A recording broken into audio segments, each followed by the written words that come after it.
शांति। आइए सभी मिलकर सुनते हैं कहानी अहिल्या की। अहिल्या ऋषि गौतम की पत्नी थी।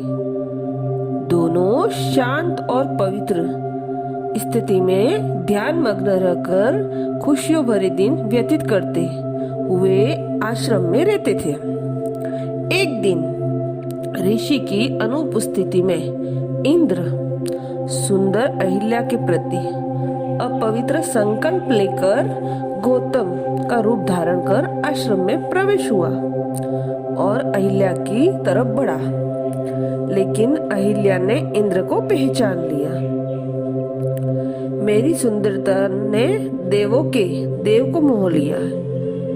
अहिल्या ने इस अहंकार के वश अपना विवेक को खो दिया और इंद्र की इच्छा पूरी की। जब पाप घटित हो गया तो अपने पति गौतम के डर से और उसकी तेज आध्यात्मिक शक्ति को पहचानते हुए अहिल्या ने इंद्र को वहां से जाने को कहा। इंद्र अपराधिक चिंता से भाग रहा था। उसी समय ऋषि अपने नित्य कर्म से लौट रहे थे। ऋषि को तुरंत अनुमान हो गया कि क्या घटित हो गया। ऋषि बहुत क्रोधित हुए और इंद्र को उसके पाप के लिए सजा देते हुए श्रापित किया। फिर ऋषि अपनी पत्नी की तरफ मुड़े और कहा कि हवा खाते हुए बिना किसी को देखे तू यहाँ पत्थर बनकर रहेगी।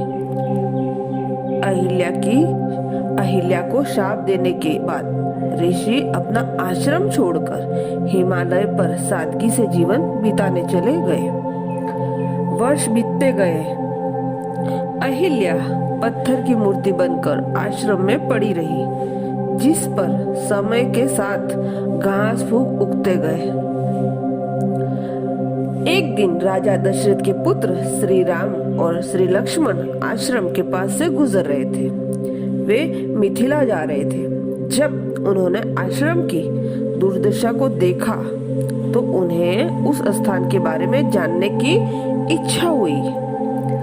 ज्यादा जानने के लिए राम जी आश्रम में प्रवेश हुए और राम के पैर से पत्थर का स्पर्श होते ही अहिल्या का शाप समाप्त हो गया। शाप मुक्त अहिल्या अपनी पूरी सुंदरता के साथ उनके सामने खड़ी हो गई।